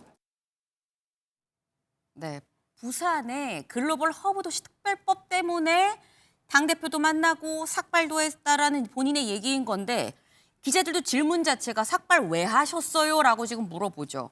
그러니까 본인도 제 개인 신상 때문이 아니고요. 라고 지금 얘기를 해요.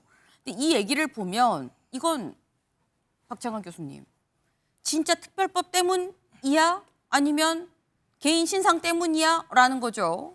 누가 보더라도 지금 이 시기에 왜? 라고 네. 얘기를 하면 네. 아니 경선 바로 앞두고 컷오프 될 뻔했잖아요. 컷오프 될 뻔한 거 간신히 지금 경선까지 간 거 아닙니까? 그럼 당연히 뭔가 보여줘야죠. 컷오프 통과하기 위해서라도 장동혁 보여줘야 대표 되고. 보라고 민 겁니까? 그렇죠. 아하. 저는 그리고 유권자들 특히 지지층에게 네. 일단 경선 통과하려면 나 이렇게 강한 결심했어. 나 머리까지 밀었어. 그리고 부산특별법 내가 네. 될게. 사실은 이게 정말로 부산 발전을 위해서라면 지금 3선 도전하시는 시장이잖아요. 네. 진작에 머리 삭발했겠죠. 근데 왜 지금 했냐? 결국은 경선을 앞두고 본인이 할 수 있는 게 이거밖에 없으니까. 이미 분위기가 이거 경선도 어려울 것 같은데라는 네. 분위기가 생기기 시작했기 때문에 어쩔 수 없이 이 시기에 본인은 아니라고 하지만 보는 사람들은 그래서 머리 삭발했구나 이렇게 평가할 수밖에 없는 타이밍이라고 봅니다. 사실 관건은 남들이 다 공천 때문에 삭발했구나라고 생각해도 이정현 위원장과 장동혁 대표가 글로벌 허브 특별법 때문에 했군이라고 생각하면 아무 상관이 지금 없어지는 거긴 한데 아마 장 대표를 만나서 잘 봐, 나 삭발할 거야 이런 얘기를 하지 않았겠느냐라는 취지의 지금 그런 말씀이에요. 근데 오늘 또 참 묘한 게 삭발한 사람이 한 명이 아닙니다. 여기도 삭발을 했어요. 보시죠.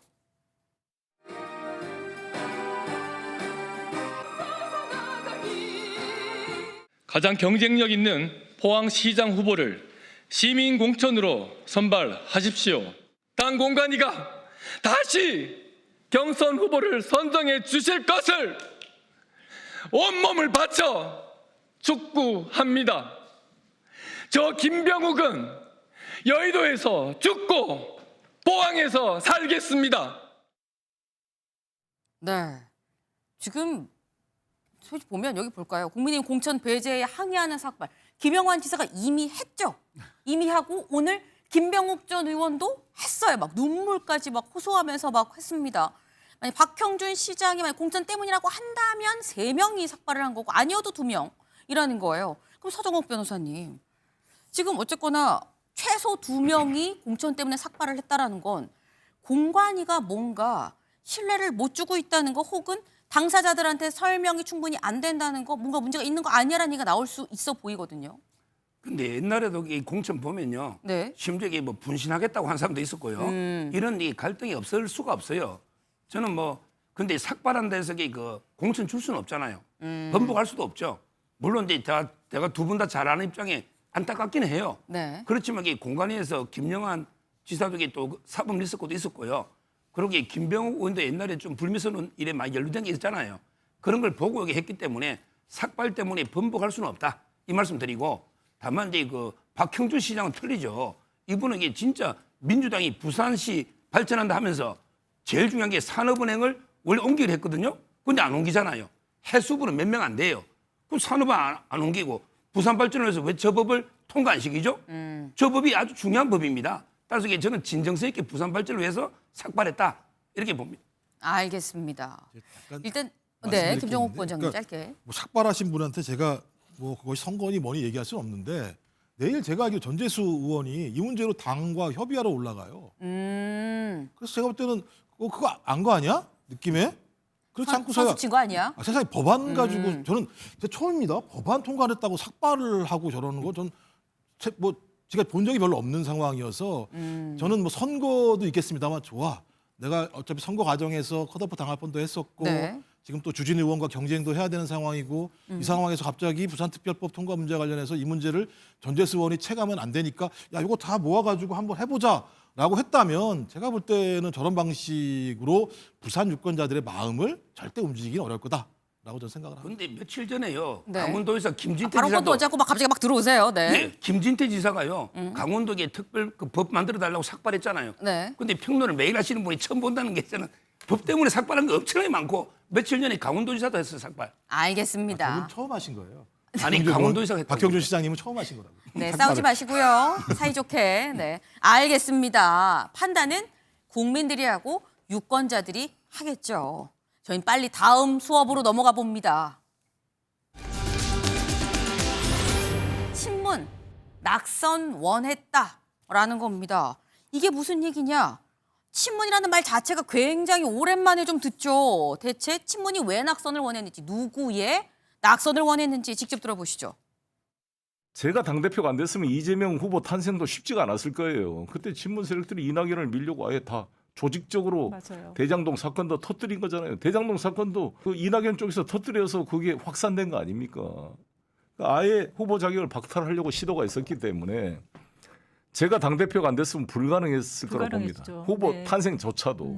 후보하는 제보가 뭐 있냐. 우리 지역구의 의원들이 하나도 선거운동 안 한다. 이재명 후보 유세차 돌지도 않고 어디 처박아 놨다. 이런 제보를 엄청 들어. 상당수 의원들이 이재명 선거운동을 안 했다니까요. 이낙연부터 안 한 거잖아. 들어보셨죠? 이 얘기입니다. 친문이 조직적으로 대장동을 터뜨렸다. 그래서 친문 세력 상당수가 이재명 당시 후보의 선거운동을 안 했다. 막 차 세워놓고 선거운동 안 한다는 제보 내가 엄청 받았어요.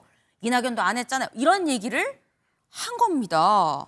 근데 김종욱 부원장님, 그러니까 예전에 뭐 친문이 뭐 이렇게 했다라고 얘기를 한 건데 이거 사실 폭탄 발언이거든요. 그러니까 이 시점에 갑자기 왜 폭탄을 터뜨린 거냐라는 겁니다. 그러니까 저도 제가 볼 때는 너무나 갑작스러운 얘기인데 네. 저도 2002년도에 이런 얘기 많이 들었어요. 예를 들면 대장동 문제 관련해서는 이낙연 측에서 이 문제가 나와서 상당히 의도적인 거다라는 뭐 얘기부터 시작을 해서 그다음에 이재명 후보가 되는 것보다는 차라리 윤석열 후보가 되는 게 낫다 이런 얘기들도 제가 들은 적이 있었고 그다음에 선거운동 제대로 하지 않은 건 팩트가 좀 사실인 측면들이 분명히 있고요.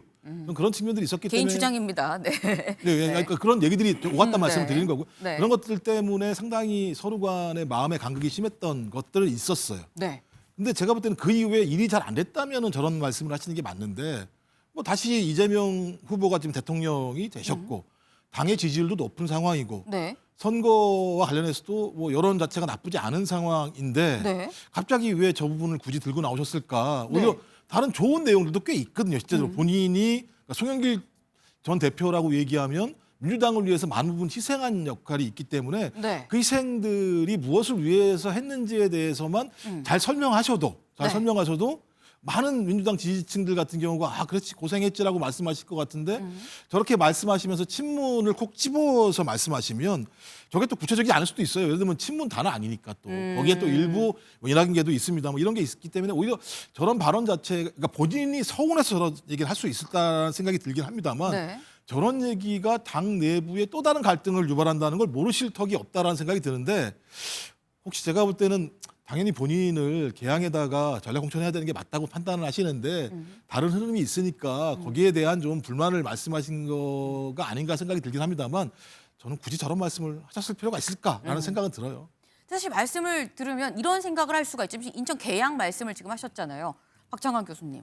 혹시 송영길 전 대표는 내가 계양 가는 걸 반대하는 사람이 친문이라고 인식을 하는 건가라는 생각도 살짝 들어요.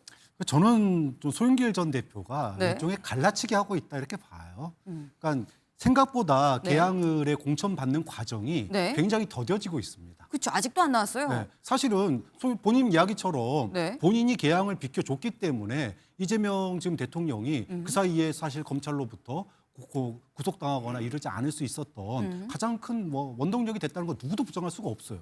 그렇기 때문에 사실 일반적이라면 또 본인 생각에는 네. 당연히 나 계양을 보훈 공천해줘야지 무슨 소리야 이렇게 나오는 게 너무 당연한데 근데 돌아가는 사정이 만만치가 않거든요. 그러다 보니까 그때 내가 이거 안 해줬으면 지금 대통령 안 됐어라고 다른 사람들 쿡 집어서 지금 얘기하고 있는 건데 네. 근데 그게 일말의 진실이 있으니까 이게 먹히는 거예요. 근데 일말의 진실은 다른 모든 경선에도 다 그런 거 있었다는 겁니다. 예를 들어 박근혜 이명박 경선이요. 그때 BBK 최순실 다 나왔잖아요. 누가 대통령 후보가 되더라도 정말로 결국은 그때 나온 최순실 BBK 때문에 네. 결국 이 두 사람 다 감옥 갔습니다. 그럼 결국은 그럼에도 불구하고 이분들 대통령 됐어요. 그 얘기는 경선에서의 그런 감정의 골이 100% 화학적으로 왕치되지 않고 본선 치러지는 경우는 허다합니다. 근데 그걸 갖다가 마치 친문만 그랬던 것처럼. 근데 왜 이 시점에 친문을 콕 집어서라는 거죠? 자기 공천 빨리 안 주니까 네. 나만한 사람이 어딨냐 이러면서 지금 자기 과시하는 건데 네. 근데 저는 그런 점에서 선을 넘었다고 보는 거예요. 굳이 다른 사람들 그때 감정적으로 결합하지 못한 일부 정말로 그 사람들이 대놓고 낙선 운동했으면은 0.7% 차이로 진다는 게 말이 안 되죠. 0.73%의 초박빙이 나올 수 있었던 거는 민주당 지지층에 다 초결집했기 때문이에요. 네. 친문이라고 하는 지지 세력들도 다 결집한 겁니다. 물론 감정이 있는 일부 플레이어들, 네. 그 주변에 있는 사람들, 그분들은 내키지 않았을지 모르죠. 결국 그분들 어떻게 됐습니까? 당 나갔잖아요. 이낙연 씨 당 나갔지 않습니까? 그들 일부만 그래온 거지 무슨 친문이라고 그래가지고 당 지지층이 다 그러면은 네. 이재명 안 되길 바랬다? 이건 말이 안 되는 얘기죠, 이거는. 지금 실제로 송영길 전 대표가 이 얘기를 하고 난 다음에 바로 고민정 의원이 바로 SNS에 뭐라고 올렸느냐 이렇게 올렸습니다. 2022년 지방선거 서울 대표에도 그 딴 사람한테 원인 전가하지 않았습니다. 후배들은 선배들을 보면서 배우는데 롤모델의 길을 가시겠어요? 반면교사의 대상이 되시겠어요? 지금 배울 부분이 없네요. 라는 얘기를 명확하게 지금 얘기를 하고 있어요. 근데 이게 사실 제3자 입장에서 정광재 대변인님. 네. 지금의 친문은 친명예도 있고 뭐 이른바 친청에도 있고 다 지금 분포가 널리 돼 있거든요.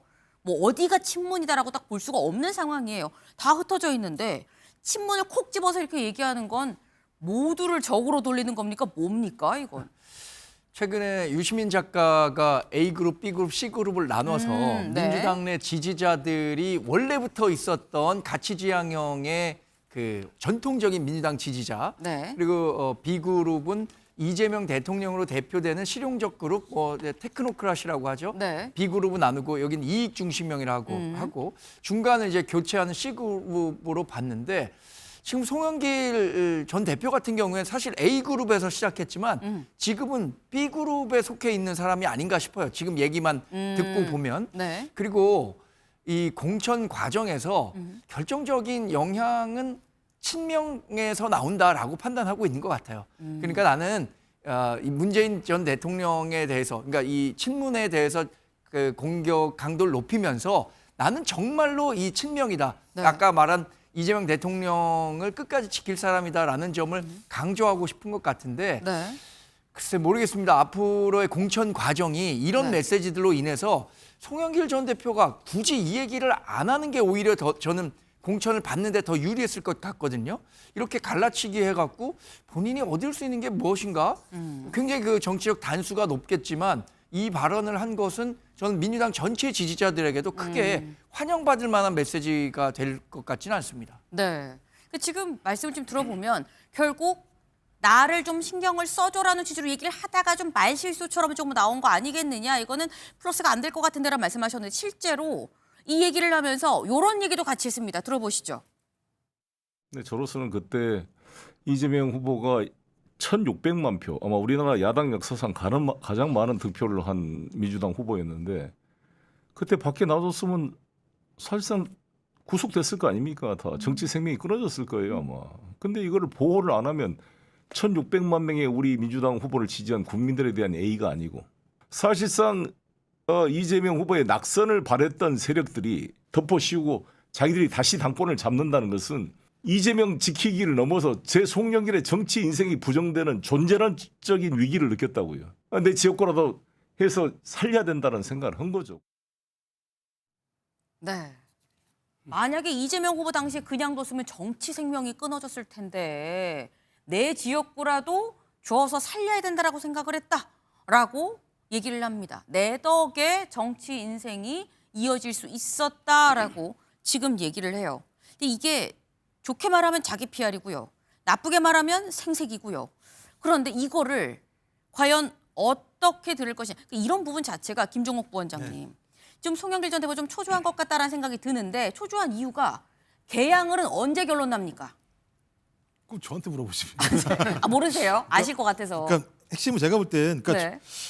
이재명 대통령은 플레이어가 아니잖아요. 그러니까 제가 볼 때 이재명 대통령을 언급한 건 제가 볼 때는 좋은 영향은 있지 않을 거라 생각이 들고 네. 제 느낌엔 송영길 대표가 아까는 뭐 삐그로 말씀하셨는데 되게 가치를 중시하세요. 자기 존재감을 대단히 중요하게 생각하시는 부분이 있는데 좀 기자분한테 낚인 측면도 있다라는 생각이 들고 또 하나는 지금 인천 지역 같은 경우 박찬대 의원이 인천시장으로 나오게 되니까 그쪽 지역에 좀 활용하려고 하는 측면이 있는 것 같아요. 그러니까 송영길 의원 같은 경우는 인천 지역에서 상당히 많은 분들이 알고 계시고 인지도가 높고 네. 경쟁력이 있다라고 판단이 드는 거고 네. 대한구 을 같은 경우는 뭐 죄송한 얘기입니다만 국민의힘보다는 좀 좋다라는 생각을 가지고 있기 때문에 그런 흐름이 있는 것 같고 네. 근데 거기다 친문 얘기를 한 이유는 뭐냐면 지금 한간에 떠돌고 있는 예를 들면 뭐 정청래 당대표를 비롯해서 친문들이 이렇게 정청래 당대표를 통해서 부활하려고 하는 거 아니냐라고 하는 또 이런 또 아주 또 다른 흐름에 대한 해석들이 있거든요.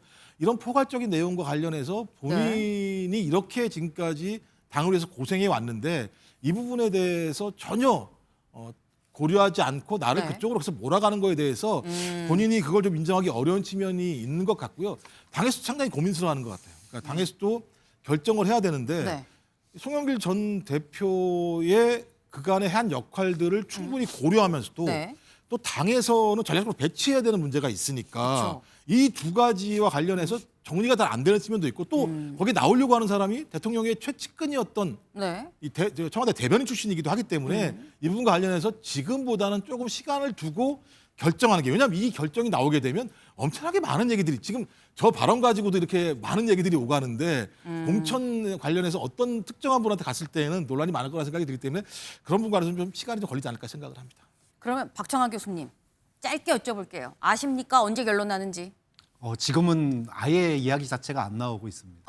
그러니까 물밑으로. 네. 그러니까 결국은 그 판이 짜져야지만이 네. 아마 아까 대구가 제일 늦게 나온다 그랬었잖아요. 갑자기 근데 나왔죠. 네, 근데 지금 아마 계약이 제일 늦게 나올 가능성이 현재로서는 높다. 아직 본격적인 논의도 안 되고 있다고 봅니다. 알겠습니다. 송영길 전 대표의 초조함은 당분간 계속될 것 같다라는 생각이 좀 듭니다.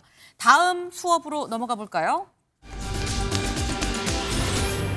사랑한다 전해줘. 네, 사랑한다는 말 직접 하면 되는데 왜 딴 사람한테 전해달라고 하는 거야? 라는 거죠. 영상으로 같이 보고 오시죠.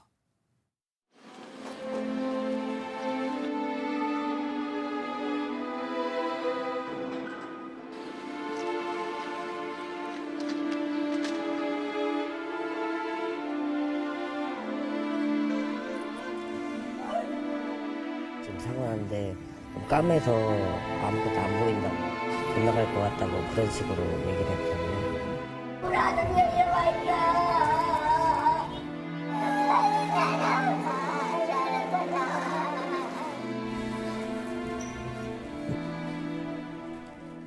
정말 죄송합니다. 2층 헬스장은 불법 증축금지가 맞는 건가요? 하실 말씀 있으신가요?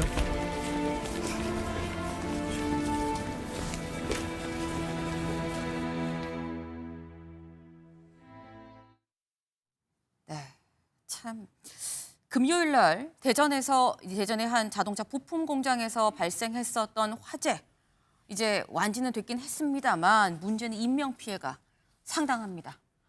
사망 14명, 중상이 25명, 경상이 35명, 총 74명이 다쳤고요. 조금 전 들어온 소식입니다. 사실 조금 전까진 14명 중에 2명의 신원만 확인할 수 있었었는데 조금 전 이 합동 브리핑을 통해서 밝힌 내용, 네, 지금 나온 내용이지만 13명, 14명 중에 13명에 대해선 신원이 확인이 됐다.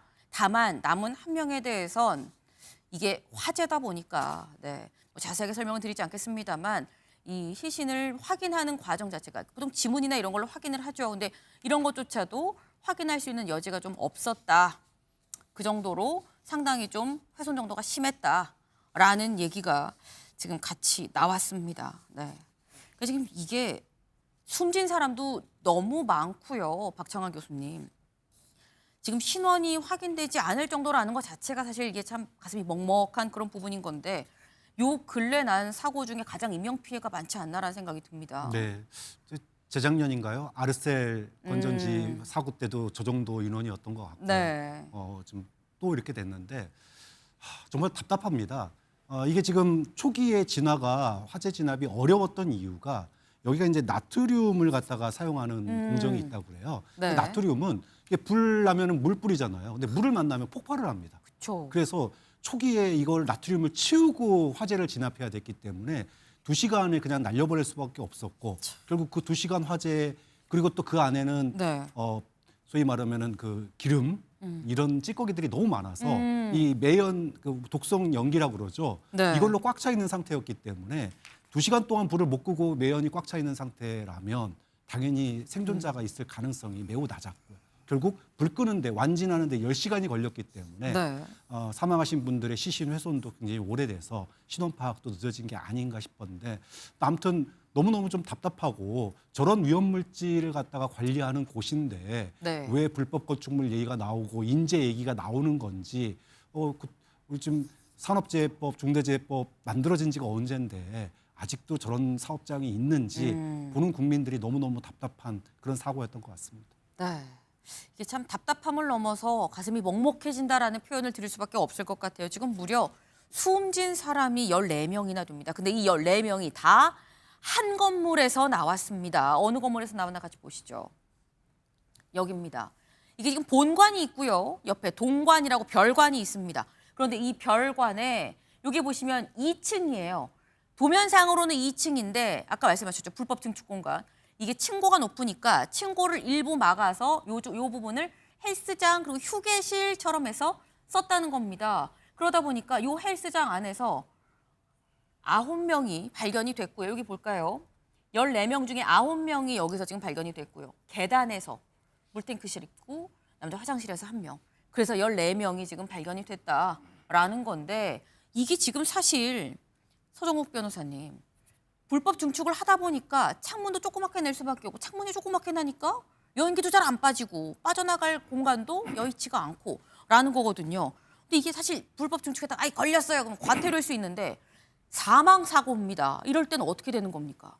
아마 근데 이제까지 이거 중대재해처벌법으로 처벌될 것 같아요. 근데 이제까지 최고 형량이 네. 아리셀 있잖아요. 그렇죠. 그게 그거는 23명이 죽고 9명이 다쳤거든요. 사망자는 좀 적어도 또 중상자가 많잖아요. 네. 근데 우리가 처벌 기준을 정할 때 두 가지를 봅니다. 첫째는 이게 피해자 숫자가 얼마냐, 피해 규모. 네. 그다음에 과실이 어느 정도 크냐.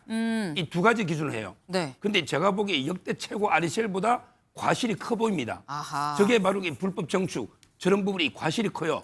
따라서 이번에 아마 더 최고 15년보다 더 중한 행위 나오지 않을까 이렇게 예상이 돼요. 중대재해처벌법으로 적용이 될 수 있는 사안이고 이거는 아리셀보다도 더 과실 부분이 크다라고 지금 말씀을 하셨어요. 근데 아까 살짝 얘기가 나왔습니다만 잘못한 게 불법 증축만 있느냐 유증기 얘기도 나옵니다. 이 지금 이 해당 이 업체 요 공장의 노조 얘기를 좀 들어보시죠. 노동조합은 이번 사고가 단순한 재해가 아니라 안전보다 이윤을 우선시한 경영의 구조적 문제에서 비롯된 중대한 인재로 판단하고 있습니다. 또한 노동조합이 반복적으로 안전 경고와 현장에 대한 지적을 묵살한 결과 결국 참사로 이어졌다고 저희들은 판단했습니다. 네. 지금 노조의 얘기를 지금 들어보면 우리가 안 그래도 안전 문제를 얘기를 진지게 했어요라고 지금 얘기를 하고 있습니다. 보면 3년 전에도 이 해당 업체에 화재가 났었던 이력이 있다라는 거예요. 근데 여기에 막 절상류 이런 게 있기 때문에 유증기가 있어서 천장에 기름때가 막 이렇게 쌓여 있었다라고 합니다. 근데 이 얘기는 정광재 대변인님, 그러니까 불난 집에 기름 붓는다는 얘기를 하잖아요. 그런데 그러니까 그런 기름들이 지금 온통 기름칠이 내부에 다 돼 있었다라는 거 얘기일 텐데 그럼 얼마나 불이 잘 탔다는 얘기냐라는 생각이 들거든요. 그러니까 저도 사실 오후 1시 17분에 이게 최초 발화가 그쵸. 됐잖아요.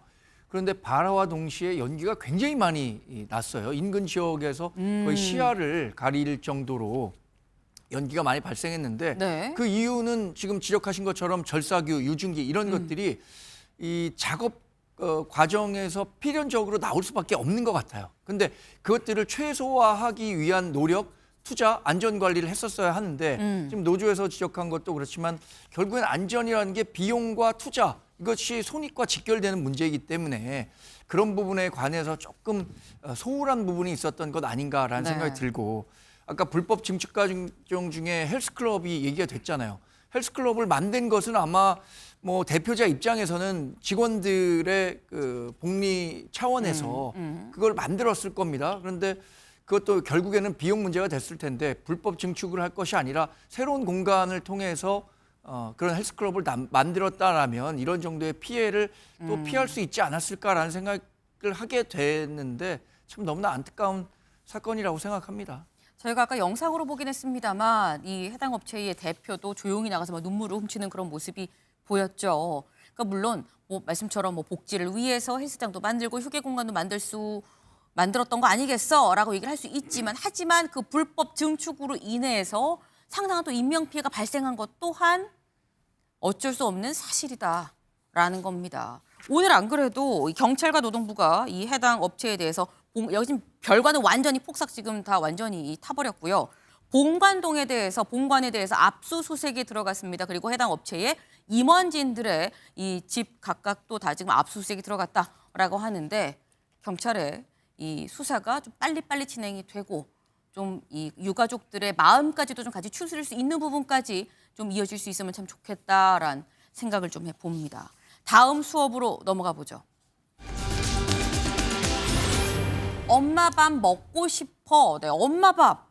네, 세상에서 가장 맛있는 게 엄마 밥이죠. 그런데 누가 엄마 밥을 찾았냐 아시면 깜짝 놀랄 겁니다. 누가 찾았냐? 같이 보실까요? 바로 김소영입니다.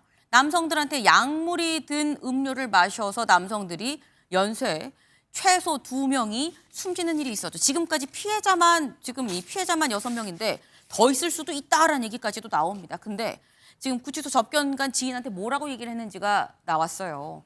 엄마 밥이 먹고 싶다라고 얘기하면서 나 여기 있는 거 너무 무서워. 무기징역 받을 것 같아. 나 지금 변호사도 다 그만두고 나 사이코패스라고 해서 엄마 못 볼까 봐 너무 무서워. 라고 얘기를 했다라는 거예요. 근데 이게 김종욱 부원장님. 사람을 지금 2이나 숨졌거든요. 본인 때문에. 본인이 뭐 죽이는 사리가 있었던 거라고 지금 판단을 하고 있는 상황인 건데 근데 나 여기 있어서 너무 무서워. 엄마 못 볼까 봐 무서워. 이게 잘 납득이 안 됩니다. 일단 사이코패스라고 하는 게 반사회적 인격 장애죠. 그러니까 공감력도 없습니다만 네. 도덕 감각도 없어요. 그러니까 자기가 행한 것이 네. 도덕적으로 옳은 행위인지 그런 행위인지를 모르는 상황이기 때문에 본인이 아마 저렇게 얘기하는 게 내가 죄를 짓고도 엄마 밥 먹고 싶어라고 얘기할 수 있다라고 하는 건 그것이 자기 죄에 대한 죄의식을 느끼지 못하는 거거든요. 그러니까 지금은 그냥 따지고 보면 자기의 욕구만 표출하고 있는 거예요. 그러니까 지금 죄는 아무 상관이 없고 네. 일단 여기에 있다. 그러니까 객관적으로 본인이 뭐 들어보니까 나는 사이코패스이고 범죄를 저질렀으니까 밖으로 못 나갈 것 같고 밖으로 못 나가니까 내가 맛있게 먹었던 엄마 밥을 계속 못 먹을 것 같아 라는 얘기만 하는 거예요. 그러니까 이게 전형적인 사이코패스들이 보여주는 행태이거든요. 저는 앞으로도 반복적으로 저렇게 얘기할 가능성이 높습니다. 저거는 뭐 사이코패스는 원래 태어날 때부터 유전적으로 예를 들면 결함 있는 형태의 사람들이 등장을 해서 저런 일을 벌이는 건데 범행 과정도 보면 아시겠습니다만 전혀 죄책감을 느끼지 못하는 형태이기 때문에 저는 저런 일들이 앞으로 반복적으로 나올 수밖에 없고 뭐 저걸 뭐라고 얘기할 수가 없는 상황인데 네. 저게 예를 들면 무의식 중에 벌어지는 행위가 아니라 본인이 다 알면서도 저렇게 행위를 하는 거거든요. 그래서 저런 행위에 대해서는 엄중하게 처벌을 할 수밖에 없는 상황인 거고 전혀 죄의식이 없잖아요. 네. 교정도 안 돼요. 저런 사람들 지금 이게 같은 경우. 사이코패스의 어떻게 보면 또 특성이라고도 볼 수 있다라고 말씀을 하셨어요. 지금 반성의 기미가 없지 않냐. 생각을 해보면 내가 사람을 죽여서 구치소에 있는데 식욕이 있다는 것 자체가 사실 이해가 안 되는 부분일 수 있는데 사이코패스의 특성이다라고 지금 또 말씀을 해줬어요. 그러면서 이 접견한 지인한테 엄마 밥 먹고 싶어라는 얘기 말고 나 좀 억울해 라면서 이런 얘기도 합니다. 뭐가 억울하냐. 내가 사실 작년 8월에 강간을 당할 뻔했거든. 그래서 경찰에 얘기를 했는데 경찰이 제대로 믿지를 않았어라고 얘기를 하면서 그래서 내가 그런 트라우마가 있어서 내가 무서워서 재우려고 약을 먹인 거야. 근데 다만 죽을 줄은 몰랐지. 가루약이라 내가 얼만큼 넣어야 되는지 몰랐거든이라고 얘기를 합니다. 그런데 이게 분명히 저희가 이 남성들 피해 남성들하고 주고받은 문자가 지금 다 공개가 됐죠. 거기서 뭐라고 얘기를 하느냐. 우리 방 잡아서 먹자. 이거 방 잡아서 먹어야 할 수밖에 없어요. 맛집인데 배달밖에 안 하거든. 이라고 얘기를 합니다. 근데 이런 걸 보면 그리고 뭐 가루약이라 몰라 그런데 최소 50알을 먹였는데 이거는 알약으로 먹어도 50알은 먹기도 힘들어요. 배가 부를 수준인데 서정욱 변호사님. 이게 지금 해명이 맞는 거냐. 진짜 억울한 포인트냐라는 거거든요. 제가 보기에 뭐 고의를 인정하는 거는 넉넉하게 인정할 수 있고요. 고의 중에도 네. 미필적 고의가 있고 확정적 고의가 있어요. 아, 그렇죠. 저 정도면 이게 확정적 고의가 있는 살인의 고의가 네. 처음부터 이게 있었다. 본인이 알약을 가루로 만들었는데 양을 몰랐다? 이게 말이나 되는 약입니까? 범행 수법이 상당히 치밀하고요. 네. 계획적이에요. 저는 사이코패스라서 형량에 가만히 안 됩니다. 우리가 심신미약이라는 거는 사물을 변별하거나 의사결정 능력이 없는 경우인데 저 경우가 아니잖아요. 저는 뭐 무기징역 이상은 넉넉하게 놓을 수 있는 확정적 고의가 있는 아주 고도의 치밀한 계획 범죄다 이렇게 봅니다. 그럼 이렇게 한번 여쭤볼게요. 지금 무기징역 이상이라고 말씀하셨는데 지금 김소영은 나 무기징역 나올 것 같아라고 지금 얘기를 하거든요. 근데 사실 무기징역 위에 사형도 있긴 합니다. 그래서 본인은 무기징역 정도로 생각을 하고 있는데 정말 무기징역이냐 아니면 사형이 나올 수도 있는 거냐라는 거죠. 아마 이제 우리나라가 뭐 사실상은 사형 폐지국이거든요. 그렇긴 하죠. 따라서 이게 살인 사건도 요즘 가능하면 이게 무기징역 어차피 집행을 안 할 걸 선고하는 것도 이상하잖아요. 그래서 저는 아마 이게 무기징역이 놓을 가능성이 좀 높아 보이긴 하는데 문제는 이게 또 다른 여죄가 있는 게 아닌가. 다른 이게 피해자 뭐 2명 이야기 나오거든요. 네네. 그러면 이게 또 형량이 달라질 수도 있죠. 아주 다수의 사람을 이게 살인했을 때는 집행은 안 한다도 이게 사형 선고하는 경우도 있기 때문에 그 반반 정도 봅니다. 지금 말씀은 지금 숨진 사람은 2명이고 피해자가 4명이 나왔지만 혹 추가 사망자가 나온다고 한다면 죄의 무게는 더 무거워질 수밖에 없는 거겠죠. 그렇다고 하면 과연 무기징역으로 끝나겠냐 본인의 예상처럼 이란 말씀이에요. 경찰 수사가 더 빨라질 필요가 있겠다라는 생각이 듭니다.